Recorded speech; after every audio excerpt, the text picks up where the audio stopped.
नमस्कार, माझे नाव कीर्ती पुंडलिक पवार. मी इयत्ता 7वी शिकते.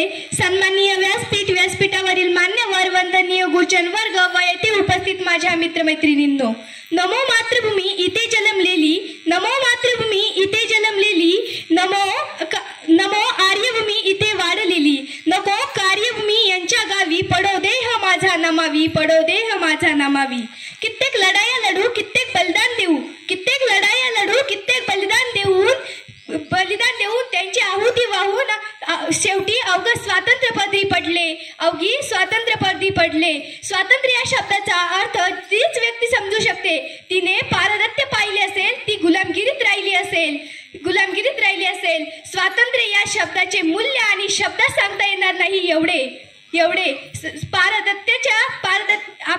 पारदत्याच्या गुलामी आपल्या वेड्यांच्या हातात नाही घातल्या गेल्या, याबद्दल आपण तर खूपच नशीबवान आहोत. मित्रांनो, हिंदुस्तान, भारत, इंडिया हे शब्द कानावर जरी पडले ना तरी रक्त सळसळायला लागतं. आपली मान अभिमानाने उंच होते जेव्हा आपल्या समोर तिरंगा फडकत असतो.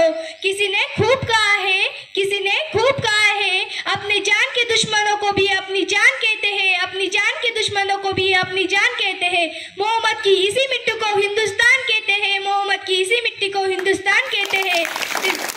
जो दुनिया में दिखाई दे उसे कहते हैं खामोशी, जो दुनिया में दिखाई दे उसे कहते हैं खामोशी, जो आंखों में दिखाई दे उसे तूफान कहते हैं, जो आंखों में दिखाई दे उसे तूफान कहते हैं. और ऐसा एक ही देश है उसमें मेहमानों को भी भगवान कहते हैं, और ऐसे एक ही देश है उसे मेहमानों को भी भगवान कहते हैं.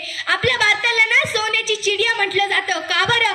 आपल्या भारतासारखं समृद्ध, शेतीप्रधान, कृषीप्रधान देश जो त्याग करत नव्हता, आपल्या 1857 मध्ये चालू झालेला संग्राम, स्वातंत्र्य यज्ञ शेवटी 15 ऑगस्ट 1947 रोजी शांत झाला. 26 जानेवारी 1950 रोजी आपला भारत देश प्रजासत्ताक झाला. पण आपला भारत देश स्वातंत्र्य झाला असला तरी तो कुणापासून? आपल्या भारतावर राज्य करणाऱ्या इंग्रजांपासून, पण जातीभेदापासून नाही.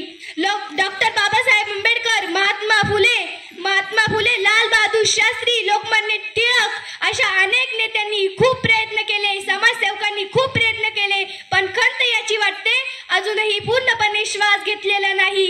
आजही हवी तशी प्रगती, हवा तसा स्वप्नातला फरक, स्वराज्य दिसत नाही.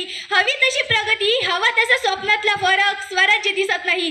पूर्वी ना इनामापेक्षा इमान हा शब्द भारतीयांसाठी खूप मोलाचा होता, पण आता भ्रष्टाचाराशी मैत्री करून इमानदारी विसरून गेलोय.